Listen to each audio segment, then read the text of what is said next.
We want to feel put together every week, ready, able to handle the responsibilities on our plate. And the main way that we can do that as moms at home is to do a weekly review. But it has to be a weekly review that we do not overthink and that we do not over engineer. Hi, I'm Misty Winkler from Simply Convivial and author of the book, How to Use a Planner Without Wasting Time. I want to help you organize your attitude and dig into the good work that God has given you to do in your home. Here at Simply Convivial, we beat overwhelm and replace perfectionism with baby steps as we learn to manage family life well. I'm so glad that you've joined me today. I know so often our weeks just go so quickly. We have so much to do that we feel like we don't have time to stop and make a list or brain dump or even figure out what's going on 2 days from now. Or maybe we have tried that before. We've tried setting up a planner and we feel like it was just a waste of our time. There is one key practice that we can do in just 15 minutes, really, each week to make our planners and our plans work for us. And that's a weekly review. But too often we let perfectionism stop us from getting the bare minimum helpful weekly review done because it's not the perfect weekly review that we had hoped for. Today, I have a clip from a seminar that we did inside Convivial Circle as we wrapped up a month of working on our weekly reviews.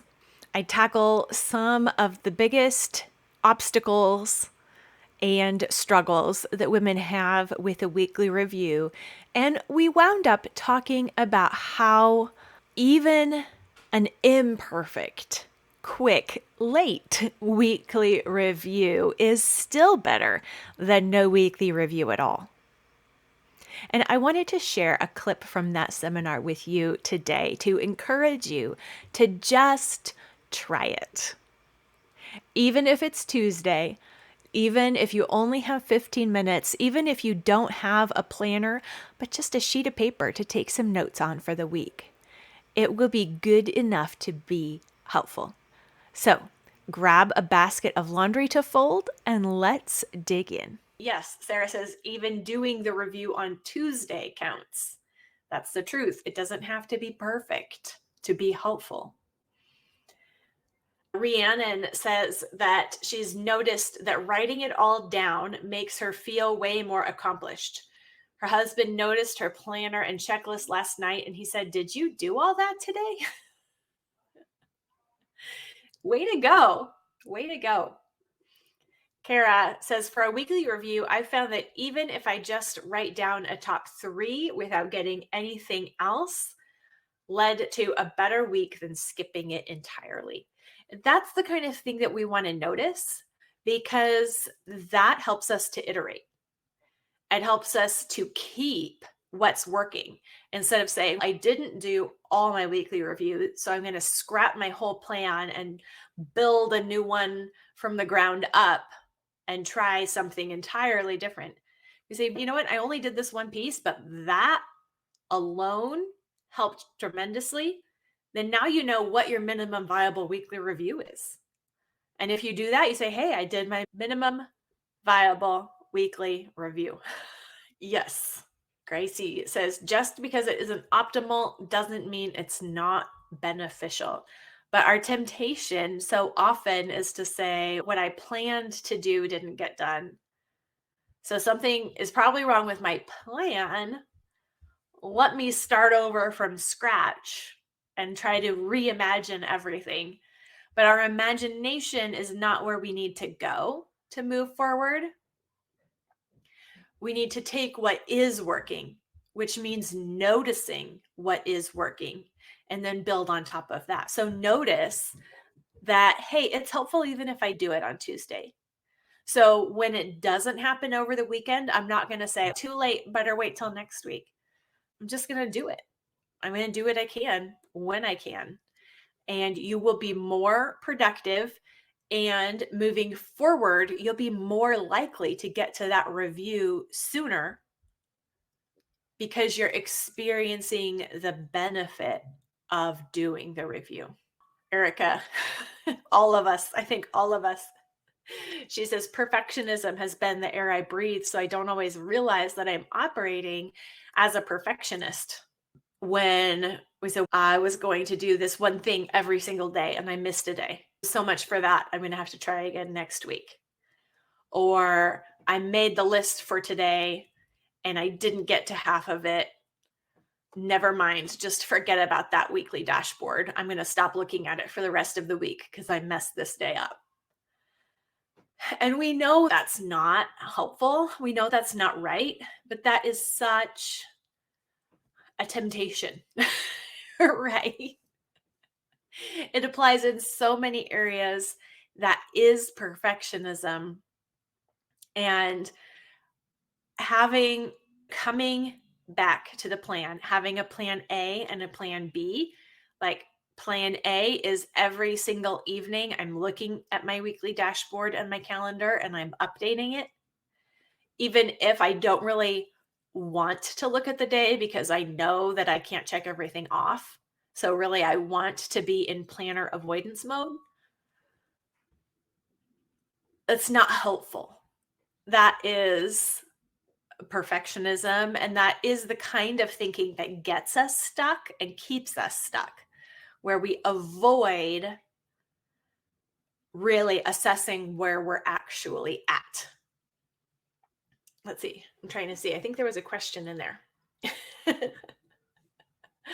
We have to, I don't know, be grown-ups in our thinking, in our approach. And when we feel that tendency, that desire to avoid, that is telling us where we need to show up.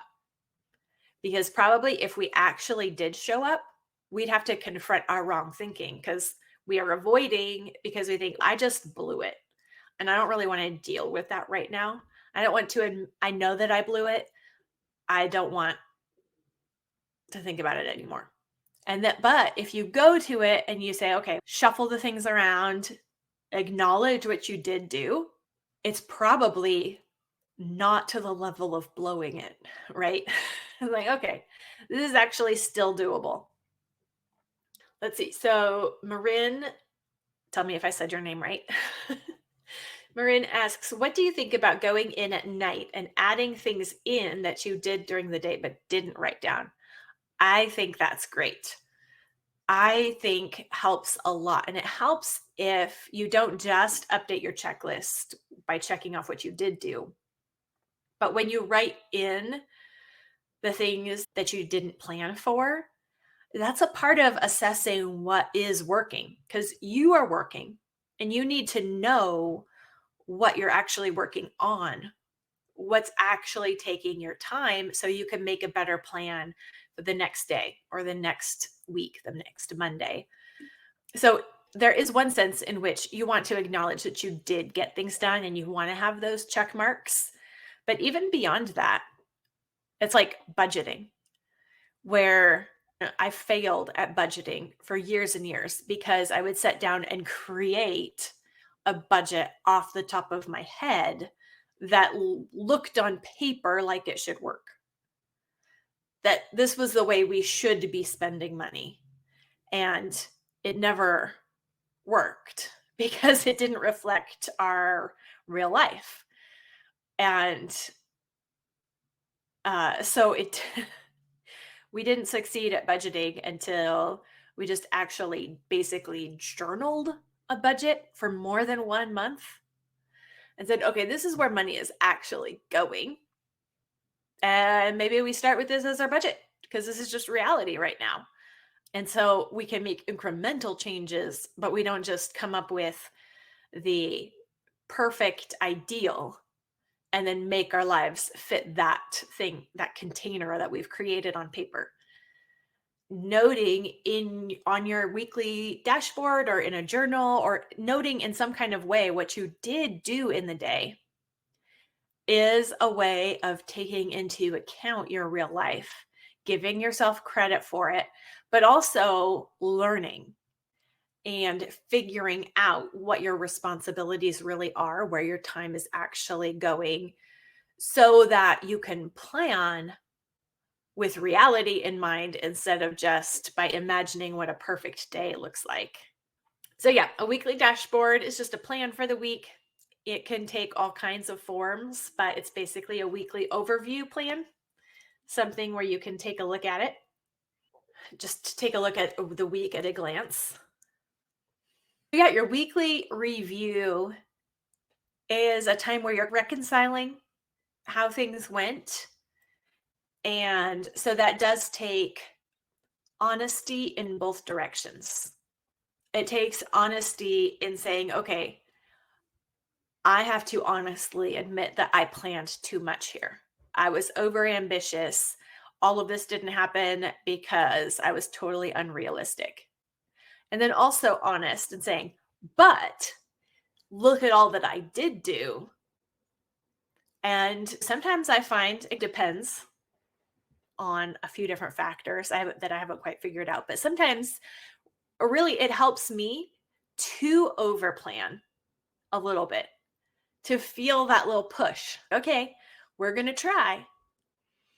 And then maybe you might be in a season, or it might be more of your personality to say, I need to underplan.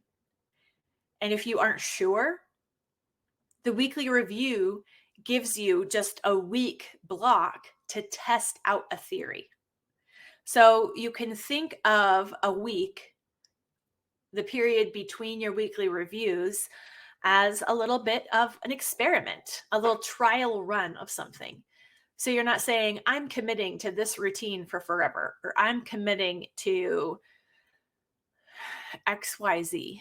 I'm committing to logging all my food in my fitness pal. I'm going to try that this week. And at my next weekly review, assess how it went, what worked, what didn't work. So your weekly review gives you a bracket.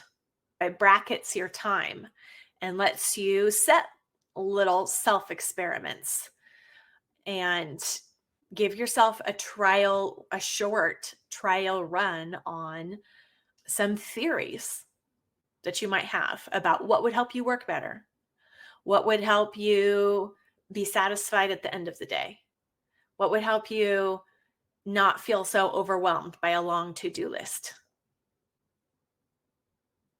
Yeah. Clarissa, I find the same thing. Clarissa says, when we're busier, I stay on top of things better. So I tend to overplan because when I have lots of empty space, I end up doing empty things. Yeah, between every weekly review, it's a fresh start. Let yourself kind of embrace that fresh start feeling, not by starting from scratch, but by choosing some experiment with yourself, a hypothesis, like test a hypothesis, maybe write it out. You say, I don't expect to get all of this done, but I want to keep my life full of good things.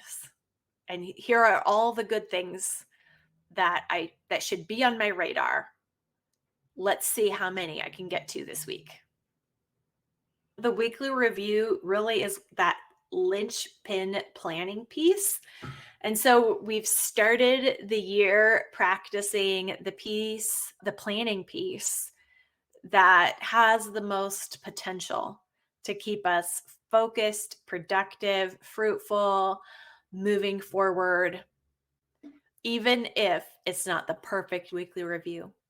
Even if we don't have an hour to give it, even if we don't get it done in the same time slot every single time, sitting down with our calendar, giving ourselves some notes for the week, choosing a weekly top 3, we are ready to move forward for the week. Do you have a weekly review habit? Weekly reviews are not just for business owners and busy professionals. Weekly reviews are essential for moms running an active household. So I've put together the Weekly Review Masterclass to help moms put an effective, efficient weekly review practice in place. We'll baby step our way to a full weekly review, starting with just 15 minutes. A 15-minute weekly review really might be the game changer in your life you've been looking for. The Mom's Weekly Review Masterclass starts on June 23rd. So don't delay. Click the link in the description below to get more details about the Mom's Weekly Review Masterclass. It will help you apply the principle of repenting, rejoicing, and repeating.